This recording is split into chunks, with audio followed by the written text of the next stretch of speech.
जिल्हा परिषदेच्या 56 गटांसाठी जिल्हाधिकारी कार्यालयामध्ये आरक्षण सोडत जाहीर करण्यात आली। जिल्हा परिषदेच्या अध्यक्षपदाचं आरक्षण मागास प्रवर्गाच्या महिलांसाठी राखीव असल्यानं जिल्ह्यातील 8ही गटांमध्ये धुळे जिल्हा परिषदेच्या अध्यक्षांची लढत रंगणार आहे। जिल्हाधिकारी कार्यालयामध्ये घेण्यात आलेल्या आरक्षण सोडतीमध्ये लहान विद्यार्थ्यांच्या हस्ते चिठ्ठी काढून ही सोडत पूर्ण करण्यात आली। यामध्ये कुसुंबा, सोनगीर, बोरकुंड, बर्शी, शिरूड, दुसाने, हेंद्रुण हे गट मागास प्रवर्गाच्या महिलांसाठी राखीव आहेत। या 8 गटांमध्येच अध्यक्षपदाची चुरस रंगणार आहे। 6 ते 7 महिन्यापासून धुळे जिल्हा परिषदेवर प्रशासक बसलेला होता, किंबहुना महाराष्ट्रामधल्या सर्व स्थानिक स्वराज्य संस्थांमध्ये प्रशासक राज सुरू होता। त्यामुळे लोकशाही पद्धतीने जी नागरिकांची कामं झाली पाहिजे ती तशा पद्धतीनं कामं होत नव्हती आणि म्हणून नागरिकांमधून विशेष करून मोठ्या प्रमाणात दबाव होता की कोणत्याही परिस्थितीमध्ये येणाऱ्या काळामध्ये स्थानिक स्वराज्य संस्थांच्या निवडणुका या लवकरात लवकर पार पडाव्यात ही नागरिकांच्या मनातली इच्छा होती आणि त्याप्रमाणे महाराष्ट्र शासनाच्या ग्रामविकास विभागाने निवडणूक घेण्याच्या संदर्भातला पुढाकार या ठिकाणी घेतला।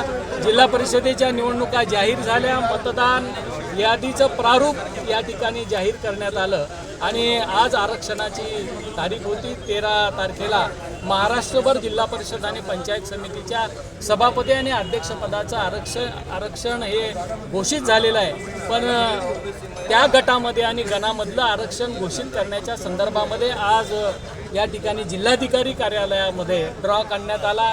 त्याच्यामध्ये 23 जागा ह्या अनुसूचित जमातीसाठी राखीव असणार आहेत, 3 जागा या अनुसूचित जातीसाठी राखीव असणार आहेत, त्याच्यामध्ये 15 जागा या नागरिकांच्या मागास प्रवर्गासाठी राखीव असणार आहेत आणि 15 जागा या सर्वसाधारण प्रवर्गासाठी राखीव असणार आहेत। 23 अनुसूचित जमातीपैकी 12 जागा या महिलांसाठी आरक्षित करण्यात आल्या, 3 अनुसूचित जातीपैकी 2 जागा या महिलांसाठी आरक्षित करण्यात आल्या, 15 नागरिकांच्या मागास प्रवर्गापैकी 8 जागा या महिलांसाठी आरक्षित करण्यात आल्या आणि सर्वसाधारणच्या 15 जागांपैकी 7 जागा या महिलांसाठी आरक्षित करण्यात आल्या। म्हणजे 50% आरक्षणाप्रमाणे 28 जागा महिलांसाठी आरक्षित करण्यात आल्या, 28 जागा या सर्वसाधारण आहेत आणि अशा पद्धतीने बऱ्याच दिवसापासून ज्या निवडणुकांचं कुतूहल लागलेलं होतं, निवडणुकांचं बिगुल कधी वाजेल अशी सर्वांच्या मनामध्ये भावना होती। विशेष करून आज भारतीय जनता पार्टीच्या पदाधिकाऱ्यांच्या कार्यकर्त्यांच्या मनामध्ये मोठ्या प्रमाणावर आनंद आहे, उत्साह आहे। येणाऱ्या काळामध्ये निश्चितपणाने भारतीय जनता पार्टीचा झेंडा हा धुळे जिल्हा परिषदेवर आणि 4ही पंचायत समितीवर फडकेल ही काळ्या दगडावरची रेघ आहे। यावेळी जिल्हाधिकारी भाग्यश्री विस्पुते, अप्पर जिल्हाधिकारी सुभाष बोरकर यांच्यासह प्रशासनातील अधिकारी इच्छुक मोठ्या संख्येने उपस्थित होते। Bureau report, Lumbini news, Dhule.